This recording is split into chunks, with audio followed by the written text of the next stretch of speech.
ಮೂಳೆ ಮಂಗಸುಳಿ ರಸ್ತೆ ಲಾಂಡ್ಗೆ ತೋಟದ ರಸ್ತೆಗೆ ನಿಂತಿದ್ದೀವಿ. ಇಲ್ಲಿ ಏನಾಗಿದೆ ಅಂದರೆ ನಾವು ನರೇಗಾ ಯೋಜನೆಯಲ್ಲಿ 1,50,000 ರೂಪಾಯಿ 1,50,000 ರೂಪಾಯಿ 3 ಸ್ಟಾಪ್ ಆಗಿರ್ತಕ್ಕಂಥ ಕಾಮಗಾರಿಯನ್ನು ಇಟ್ಕೊಂಡಿದ್ದೀವಿ.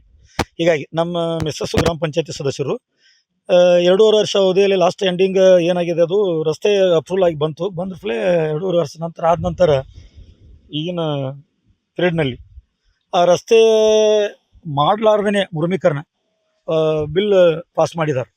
ಹೀಗಾಗಿ ಅದರ ಮಾಹಿತಿಯನ್ನು ನಮಗೆ ಇವೆಲ್ಲ ರೈತರು, ಈ ಭಾಗದಲ್ಲಿ ಎಲ್ಲ ರೈತರು ನಮಗೆ ಕಡೆ ಬಂದಾಗ ನಾವು ಗ್ರಾಮ ಪಂಚಾಯತಿಗೆ ಹೋಗಿ ಮಾಹಿತಿಯನ್ನು ಕಲೆ ಹಾಕಿದಾಗ ಅಲ್ಲಿ ಬಿಲ್ ಪಾಸ್ ಆದ ಒಂದು ಮಾಹಿತಿ ಬಂತು. ನಮಗೆ ಬಂದ್ರಪ್ಲೆ ನಾವು ಮಾನ್ಯ ಪಿ ಡಿ ಒ ಮೇಡಮ್ಗೆ ಅವ್ರು ಕೇಳಿಕೊಡ್ದು ಅವರು ಟ್ರಾನ್ಸ್ಫರ್ ಆಗಿ ಹೋಗಿದ್ರು.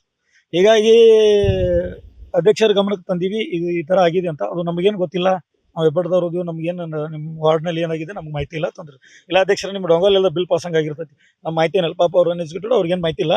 ಹೀಗಾಗಿ ನಾವು ಇ ಒ ಸಾಹೇಬ್ರಿಗೆ ಅವ್ರಿಗೆ ಮಾಹಿತಿ ಕೊಟ್ಟಾಗ ಇ ಒ ಸಾಹೇಬ್ರ ಸ್ಪಾಟ್ಗೂ ಬಂದಿದ್ರು. ಬಂದು ಅದನ್ನು ಇಂಜಿನಿಯರ್ ಅವ್ರ ಗಮನಕ್ಕೆ ತಂದ್ರು. ಇಂಜಿನಿಯರು ಕರೆಸಿದ್ರು, ಯಾರಪ್ಪ ಯಾರು ಇದನ್ನು, ನಾನು ಇಂಜಿನಿಯರ್ ಅಂತ ಹೇಳಿದರು. ಆಮೇಲೆ ಅವ್ರಿಗೆ ಇಲ್ಲ ಈ ರಸ್ತೆ ಆಗಿದೆ, ನಾವು ಅಲ್ಲಿ ಮಾಡಿದ್ದೀವಿ ಇಲ್ಲಿ ಮಾಡಿದ್ದೀವಿ.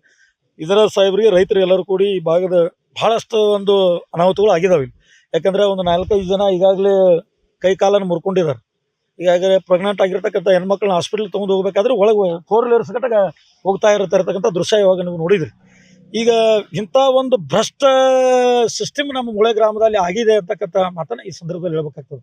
ಯಾಕಂದ್ರೆ ರಸ್ತೆಯನ್ನು ಒಂದು ಅಲ್ರಿ ಯಾರೋ ಇರಲ್ರಿ, ಅವ್ರದ್ದು ಏನೋ ಪರ್ಸೆಂಟೇಜ್ ಇರ್ತೈತಿ, ಟ್ಯಾಕ್ಸ್ ಇರ್ತಾವೆ, ಅಧಿಕಾರಿಗಳು ಸ್ವಲ್ಪ ಮಾಮೂಲಿ ಕೊಡ್ಬೇಕಾಗತ್ತೆ. ಬಟ್ ಅಖಂಡ ಈ ರಸ್ತೆಯನ್ನು ನುಂಗಿ ನೀರು ಮಾಡಿದ್ದಾರೆ ಅಂತಕ್ಕಂಥ ಮಾತನ್ನು ಈ ಸಂದರ್ಭದಲ್ಲಿ ಹೇಳ್ಬೇಕಾಗತ್ತೆ.